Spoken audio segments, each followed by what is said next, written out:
Okay,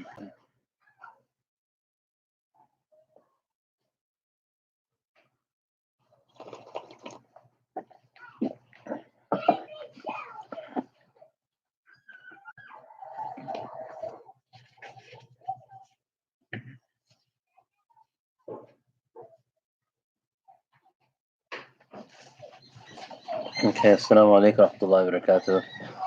Is everyone able to hear me okay? Please do let me know if you are able to hear me. I don't see the chat box, so I don't know how you would let me know.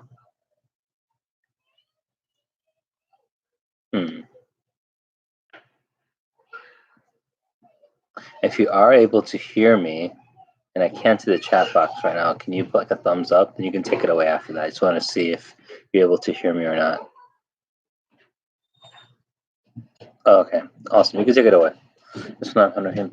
Alhamdulillah Rabbil Alameen wa salatu wa salam ala ashrafil anbiya wal mursalin wa ala alihi wa sahbihi ajma'in amma ba'd. I'm not trying to go to bed now. Upstairs.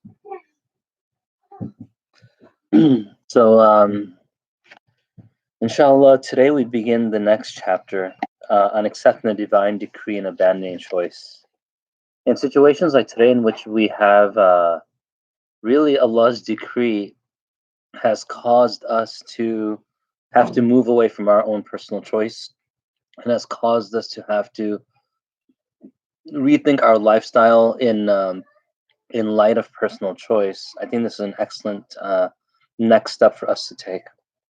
I don't want to speak too much about this because I want to go directly into the hikam that are set for today. I don't know if we're going to go through the entire chapter today. It all depends on time. I forgot that on Sundays my wife teaches at 8:30, and so class can only go till 8:30. I know because of Maghrib we have to start a little later at 8 instead of 7:30, but I can only go till 8:30 because I have to watch the kids after that. She has a class going on for quite a bit of time, an Aqidah class she teaches, and so I have to make sure I get off in time. Maybe for next week we can make some changes. Wallahu alam, I don't know.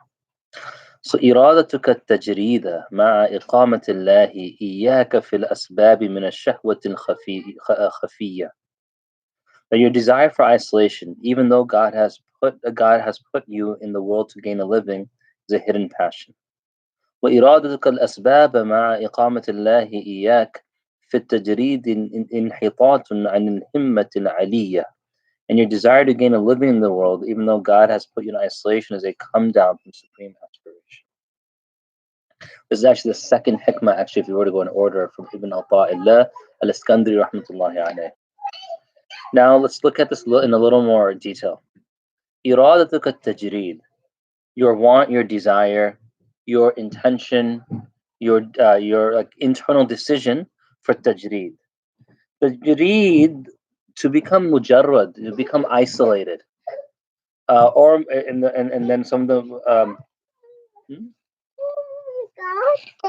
yeah, okay, or to become mutajarrad, which means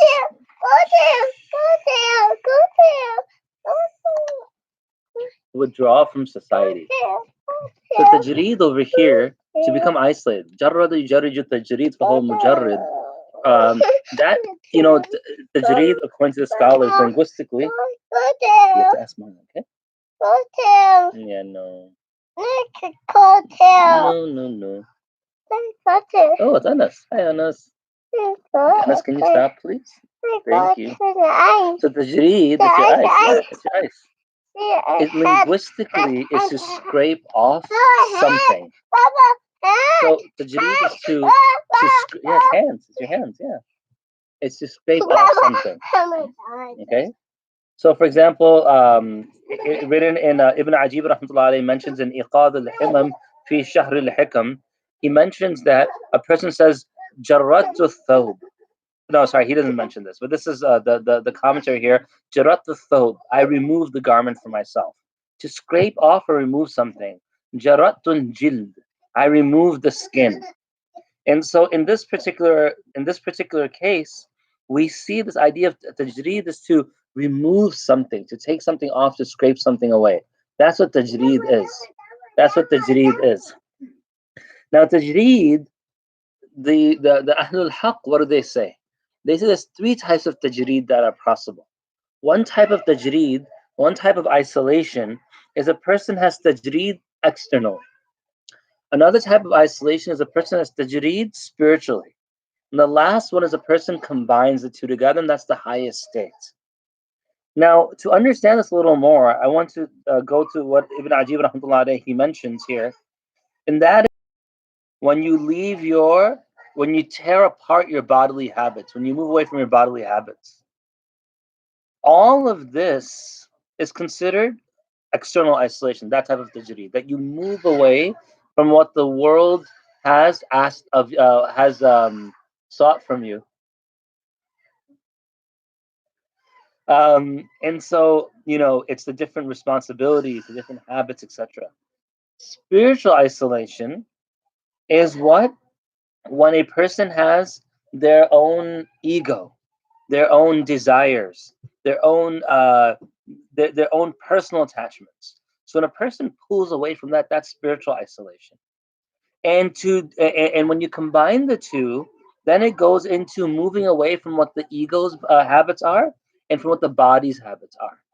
So isolation over here, this term isolation, is not necessarily restricted to a person leaving community or leaving people, etc. That's not necessarily isolation. Sometimes when we think of isolation, we think merely of a person departing or leaving. That's not necessarily isolation. Isolation can be much, much more than that. And so here, there's three potential isolations a person can take. They can either peel themselves away spiritually. So he mentions that a person who gains um, tawfiq, that's what the term, tawfiq, who gains guidance from Allah subhanahu wa ta'ala to leave those things that tie up their limbs, that tie up their time, that tie up their physical responsibilities. That type of person who's done this, that person has tajreed from the external sort of binding that shackles them from submitting to Allah subhanahu wa ta'ala, from being obedient to Allah subhanahu wa ta'ala. And then the person who does tajreed of the heart, they begin to look at what are the different things that occupy my heart. What are the different things that cause my heart to become what? To become engaged and immersed in what? Allah, what is distracting me from Allah subhanahu wa ta'ala. So in that particular case as well, a person stripping themselves, pulling themselves away from that which is connecting themselves to other than Allah subhanahu wa ta'ala. Now, the best isolation is a person begins to pull away from the external distractions and the internal distractions as well. And that is going to be the complete isolation in which whatever is the blameworthy characteristics of the heart and the blameworthy distraction of the heart, those are now what? Those are now taken away. And whatever are the obstacles from a person to grow closer to Allah Ta'ala, that is also taken away. Now, some people achieve one and not the other. Those individuals only external isolation, but not the spiritual isolation, what happens to them is they can potentially become frauds. They can potentially become frauds. And he likens them to a piece of silver that is plated with copper. So the valuable item is silver inside, but it's plated with copper on the outside. Um, opposite, who has copper and then plates it with silver. So the valuable items on the outside. Copper inside is not worth anything, but then he plates it. She plates it. They cover. Sometimes you have a watch and it looks like it's gold. It's like, oh, is that gold? It's like, no, it's gold plated. What does that mean? It's some other substance and material, but you plate it with gold so it looks as if what? As if it's really gold. So here he's saying that the person who only gains external seclusion but not internal seclusion, what that person is sort of doing is that person is now entering into a state where they're like a piece of copper and they plate it with silver. And the person will become a fraud. Why? Because now that person begins to wrap themselves up in such a way that externally they look like they're righteous and that they look beautiful in terms of righteousness. But internally, what are they? They are people who are empty, who are incapable of who are incapable of having true value of the inside. That's what that person becomes like. And so, um, then there's the opposite. The person who has the internal isolation. Meaning what? They now begin to cut off all the connections to the dunya, but then internal distractions to the dunya, but externally they haven't cut off things. That person's like silver that's covered with copper. It's like silver that's covered with copper. And this person has a lot of value internally, but is not recognized externally. And that has a few different levels as well. Sometimes that means they don't put on sort of the effectuated looks of the people of piety. And sometimes it means that they're not as completely connected with the sacred law, the external elements of the sacred law. Then he mentions that this is rare because usually one has an effect on the other. So a person whose external state is firm, then their internal state will follow in suit. Likewise, a person whose external becomes engaged in other things, their internal may follow in suit as well. And so a person has to be very cognizant of the following, that usually the mashayikh and the ulama, they encourage us to do acts even if we feel that we're not sincere in it. For example, a person goes to the masjid to pray, and it's time to pray sunnah. And the person's like, I never pray sunnah ever. Why am I going to pray here? I'm not here to show off to people. The ulama would say you should pray your sunnah. Why? Because initially it's naql. Initially, it is a person, quote unquote, faking it until it's asl, naql to asl, fake it till you make it. You do it, you do it, you do it, and eventually it has its effects internally. So a person shouldn't say, "Well, I'm not focused in prayer, and so I've not isolated my heart. I've not isolated my heart towards only Allah Subhanahu wa Taala, and as a result, I'm now going to just leave prayer because I can't get my internal to be isolated as well." No, they gain an external isolation in the prayer, and by gaining the external isolation, what they do is that they allow themselves to sort of cut themselves off, at least physically. They look like they're physically engaged in prayer. And as they physically engage themselves in prayer, eventually its effects will be internal. The opposite can prove true as well. A person can be so internally um, mm, advanced that from inside it begins to grow out. But our accountability with Allah subhanahu wa ta'ala in many ways is both. But the lack of the internal not being rectified and correct doesn't mean that the external has to be abandoned.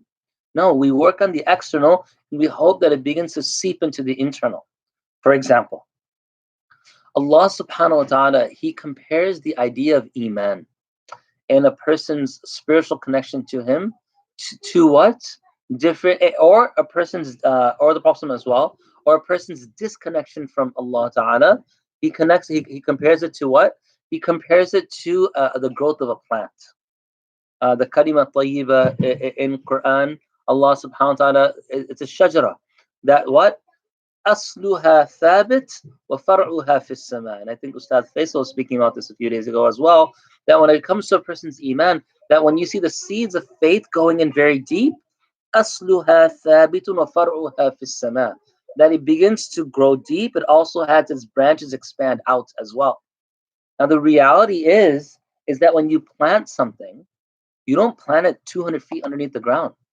You don't plant it 50 feet on the ground. You didn't even plant it 10 feet on the ground. You planted a few feet. It's relatively superficial. But the hope is that as the external begins to grow, so too does the internal become fortified.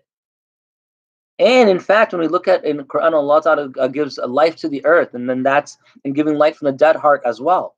Allah showers the water onto the top of the ground. Then it seeps in deeper. So we try to make an effort to have the top very submissive, that we're praying properly, we're praying on time, we're fasting properly, we are doing our ibadat properly, we're engaging in our muamalat properly, we are interacting with the sunnah actions that the heart has to other than Allah subhanahu wa ta'ala, and will establish a spiritual isolation. Now, however, if a person is fortunate enough to combine the external isolation with the internal isolation, then Ibn Ajib rahmatullah alayhi, he mentions that this person is complete, is a true wali of Allah subhanahu wa ta'ala, and forget silver. This person is considered to be pure gold that should be in the house of the kings. So this is what the first term or the second term of tajreed refers to, this isolation. Then he says, إرادتك التجريد مع إقامة الله إياك في الأسباب من الشهوة الخفية.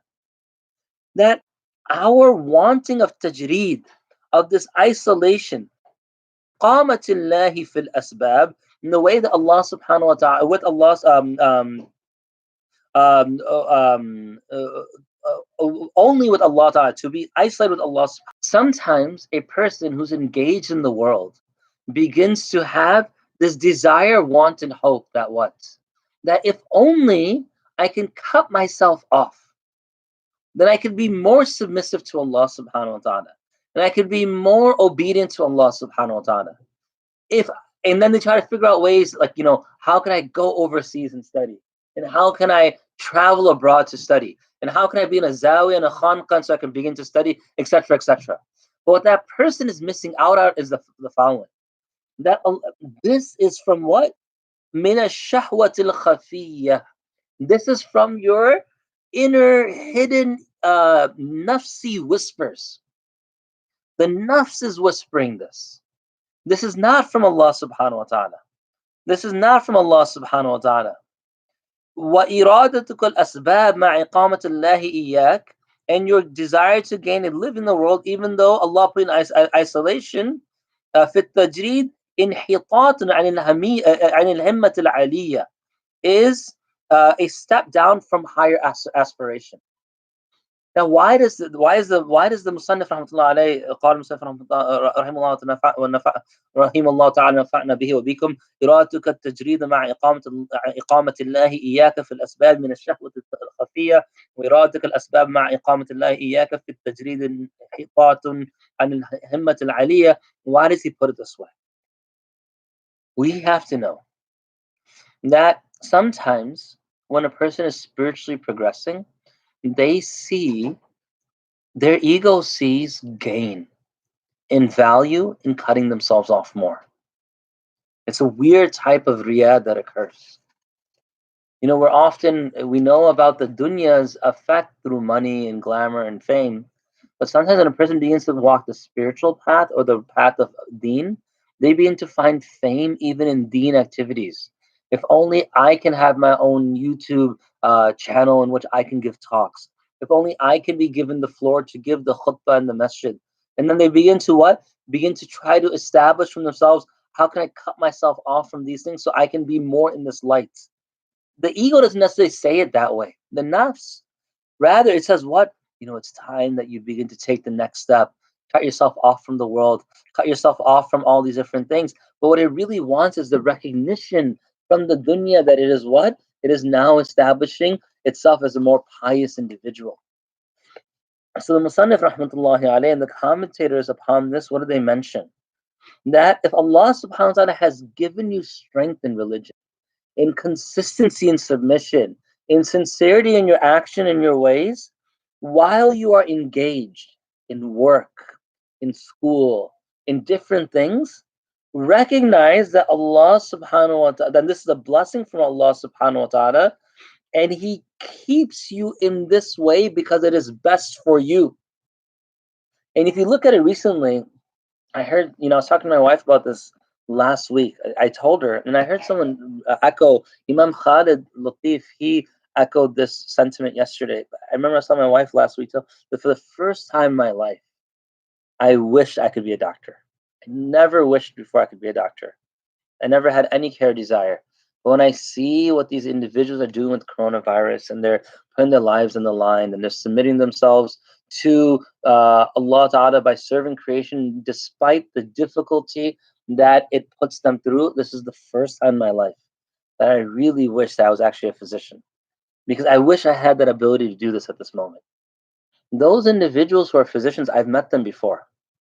In fact, one of not one, a couple of the people who supported me when I was overseas were every person who supported me financially overseas was a professional. Some of them were physicians as well. And I remember one in particular said that I can't go overseas to study, so I'm hoping to send you overseas so that whatever you do, I get the rewards for it. Now, what that person didn't recognize, or maybe did recognize, I shouldn't say didn't, is that that person fulfilled what Allah wanted. And that is what Allah wanted this person to be engaged in the world, to serve people in that capacity and use his wealth to what? Serve people in other capacity, which he did, other capacity, which he did. Or they all did for that matter. Now, if a person begins to say, look, I need to not cut myself off and I need to do A, B, C, and D, etc., that's not piety per se. Allah wants that person engaged in the world. If He didn't want them engaged in the world, and if it wasn't best for that person, Allah would have put them in a different circumstance, which is going to come up a little later. So this is accepting divine decree and abandoning choice, that a person begins to accept that Allah put me here for a reason. Let me find what is best through this avenue that He has established. Let me find what is best through this avenue that He's established. And so sometimes superficially to cut ourselves off and go stay in the Khanqa for 40 days and go for Umrah and live in Medina and just and sweep the Haram. Yeah, sometimes it seems great, but we don't know what is the spiritual state of that person. If it were us, what would it would be? Maybe we'd do it to show off to people. Maybe we'd do it, whatever the case may be. So when we consider renunciation of worldly attachments to go closer to Allah Ta'ala, it's actually often the ego, it's the nafs that's making us go towards this. Why? Because the nafs wants that type of fame. It wants to be known. Look at this great wali of Allah, this great alim, etc. I'll tell you very honestly, it is very difficult to be in a position where you have to teach and lead people, Islamically, spiritually. Because if I give 1 million advices that are powerful and strong, and everyone takes them and implements them, all of them, and every person who hears me becomes Muslim, and every person who listens to me now does tawbah towards Allah subhanahu wa ta'ala, I can still go to hell. Because there's a hadith, the Prophet that I believe is a Hasan hadith, that a person will be asked on the day of judgment. That person is being taken to hell to be thrown into hell. For what reason? Salvation, because the fact that that other person preached or gave a talk, etc. So, and then the narration continues, I didn't practice on what I preach, etc. You see, and then and also in Sahih Bukhari, we see that from the first three people go to hell is what? The scholar. We have to be very, very careful as a collective that we don't begin to think, we don't let our nafs whisper in this very subtle way that we all of a sudden begin to think that detaching ourselves from the world is best. If that was best, I guarantee Allah would have had us do that. Rather, it's best for us to remain in the situation that Allah Ta'ala has chosen for us and not to try to put a different situation upon ourselves. I was listening to someone yesterday about Khalid bin Walid radiallahu anhu. He had a deep desire to be Hafiz of Quran. In fact, Khalid bin Walid radiallahu anhu had a deep desire to be Hafiz of Quran, and when he was stripped of his post by Umar bin Khattab radiallahu anhu, what happens? He spends his remaining days memorizing Quran, but there was very, very little time he had. Hazrat Khalid radiallahu anhu, he died having that remorse, that regret. But can you imagine Khalid bin Walid having spent his life since becoming Muslim in the madrasa or the sufa of the Prophet, the courtyard of the Masjid Nabawi, and not being out fighting? Even though his heart desired to be with Quran, Allah wanted him to be what? Saifullah, to be in the battlefield. And that did keep him occupied from what he wanted to do in some ways. I mean, he also wanted to in the battlefield. There's hadith that mentions that he had such a desire that he had much more preference to be in the windy tent in the cold night in preparation for the battle the next day, etc. But Allah engaged him in the way that was best for him. Now, if Allah subhanahu wa ta'ala has put you in the opposite situation, where He's made you have zuhud and has made you sort of be disconnected from the world, and then what? Made you have istiqamah and steadfastness and consistency in deen, and you don't have to be involved in the mundane. Maybe someone earns and takes care of you. Maybe you were born to a very wealthy family and there's some, recurring amount of money that you get in your account regularly, and you can just spend your time in submission to Allah or scholarly pursuits, etc. If that person now wishes I can go out and earn, etc., then that's a fall. That is a drop. Inhitatun anil himmatil aliyah. That's a person's fall from grace, from the higher, lofty status of being someone with a very high resolve.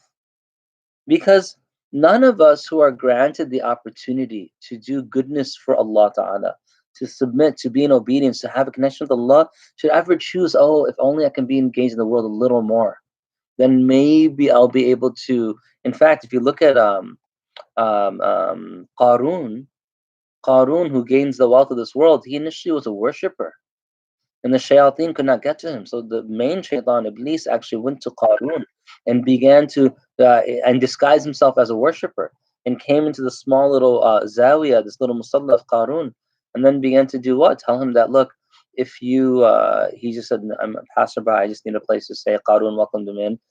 Is Anas here? Or is he upstairs? Okay. And are the girls sleeping? They're in their bedrooms? Okay. So he said that if only, he said, so he let him stay.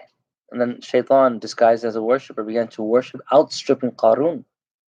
And Qarun, what? Began to say, oh, this person's a real worshipper. Then after a period of time, what happens with Qarun? That Shaitan, again, disguised, says that if only, everything we do is great, but unfortunately, we have to depend on people. If we can just go earn once a week, excuse me, to be able to supply ourselves with enough food for the whole week. Then the rest of the week we can worship, we won't depend on anyone. Harun thought, this guy's a better worshiper than me. That's what we should do. And after a while, then they did that. Then Shaitan told Qarun, again disguised, that there's one act of worship we can't engage in, that's sadaqah. So we should earn another a day once in the week. Why? So that we can then give sadaqah. And then after that second time, then Shaitan, he said, he realized his job was done. He planted the seed of want within Qarun's heart. Then he left, and Qarun then began to chase after wealth. And so, if Allah gave you that very rare position of being able to be in worship, a lot of times people are in a situation where they don't need to earn, they're being taken care of, and they have the opportunity to spend their time in worship. And then they sometimes are not content with it, and then they go and begin to work, etc., and they begin to distract them away from Allah Ta'ala. We should be content with where Allah Ta'ala puts us, the condition He puts us, and then strive to Him in that particular way. I mentioned that my wife sees at 8:30. It's 8:31. I have to go watch the kids. So I will inshallah speak to you all next Saturday or this upcoming Saturday. Assalamu alaikum wa rahmatullahi wa barakatuh.